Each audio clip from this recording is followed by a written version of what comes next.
दोस्तों, स्वागत है आप सभी का एक बार फिर से हमारे इस न्यू करंट अफेयर सेशन में। आज के सेशन में हम बहुत ही ज्यादा इंपॉर्टेंट और सेंसिटिव टॉपिक पर चर्चा करने वाले हैं।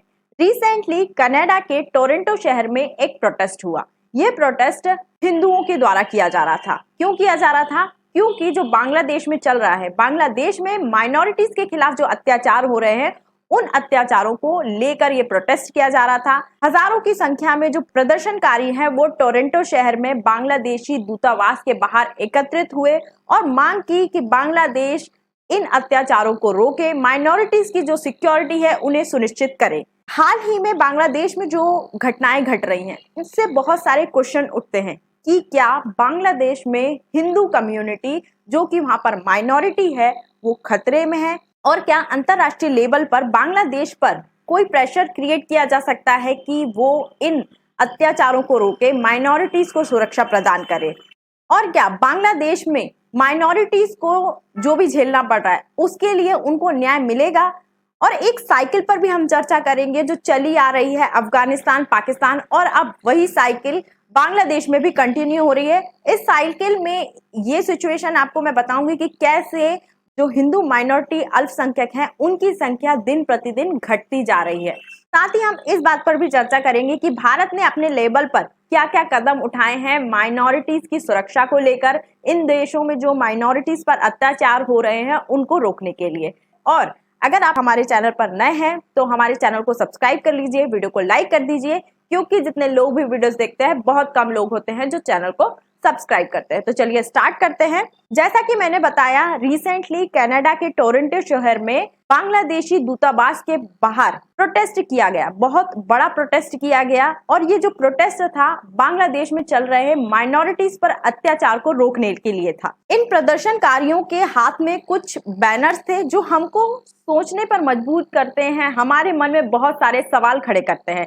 इस प्रोटेस्ट के दौरान बहुत सारे नारे भी लगे, जैसे कि बांग्लादेश में जो हिंदुओं का नरसंहार हो रहा है उन्हें बंद करो, हिंदू नरसंहार बंद करो, है हिंदू का जो जीवन है वो भी मायने रखता है, यूनुस जो है वो हत्यारे हैं, जन्म करो बांग्लादेश, इस प्रकार के भी नारे लगे। तो आप समझ सकते हैं कि ये जो प्रदर्शनकारी हैं वो कितने ज्यादा आक्रोशित हैं, कितने ज्यादा गुस्सा है बांग्लादेश में चल रहे अत्याचारों को लेकर। और इसीलिए इतनी ज्यादा ठंड होने के बावजूद भी 10 दिसंबर के दिन ये कनाडा के शहर में टोरंटो में ये सभी लोग इकट्ठे हुए अपनी चिंताओं को व्यक्त करने के लिए। साथ ही इन प्रदर्शनकारियों ने ये भी सवाल उठाया कि जो अत्याचार है वो माइनॉरिटीज की जो महिलाएं हैं, जो बच्चे हैं, उनको भी झेलना पड़ रहा है। वहां पर माइनॉरिटीज की जो महिलाएं हैं उनके साथ बलात्कार किए जा रहे हैं, बच्चों के साथ बलात्कार किए जा रहे हैं, तो उनको भी रोका जाना चाहिए। और एक साइकिल का भी जिक्र इन्होंने अपने प्रोटेस्ट में किया। वो साइकिल थी कि पहले अफगानिस्तान में हिंदुओं को खत्म किया गया, पाकिस्तान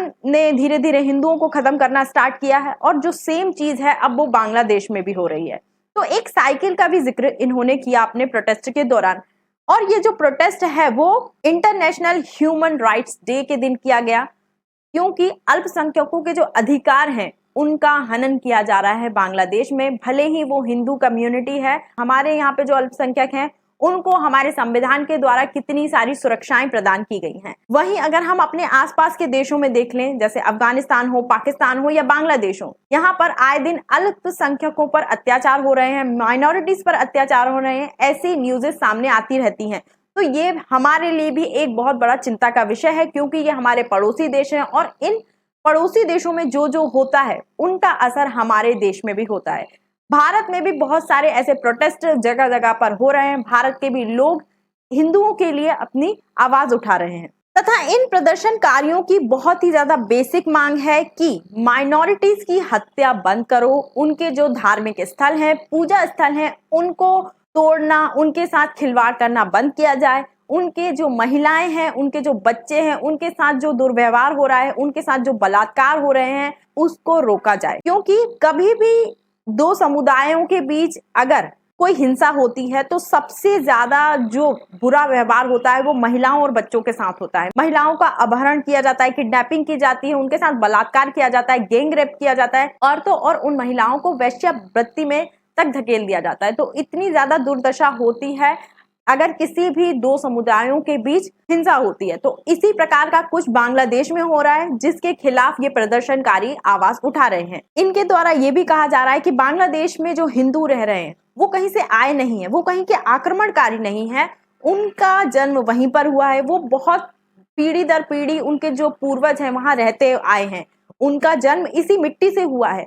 तो अब क्यों वहां की जो मेजोरिटी जनसंख्या है, जो मेजोरिटी में जो भी समुदाय है, वो क्यों उनको वहां से भगा रही है, वहां का उनको नागरिक नहीं मानती है? ऐसे क्वेश्चन रेस किए जा रहे हैं इन प्रदर्शनकारियों के द्वारा। और ये जो अत्याचार है शेख हसीना के जाने के बाद से और भी ज्यादा बढ़ गए हैं, क्योंकि बांग्लादेश में जो कट्टरपंथी संगठन है उन पर से बैन हट चुका है और अब वो अपनी पूरी ताकत के साथ वहां की जो माइनॉरिटीज है उनको वहां से भगा देना चाहते हैं, उनको खत्म कर देना चाहते हैं और बांग्लादेश को एक इस्लामिक स्टेट बना देना चाहते हैं। रिसेंटली एक न्यूज भी आई थी कि बांग्लादेश में 90% से ज्यादा मुसलमान हैं, इसलिए बांग्लादेश को जो धर्मनिरपेक्षता का जो टैग है वो छोड़ देना चाहिए। अपने संविधान को संशोधित करके बांग्लादेश को एक इस्लामिक कंट्री घोषित कर देना चाहिए। इस प्रकार की भी मांगे जो हैं वो बांग्लादेश में उठ रही हैं।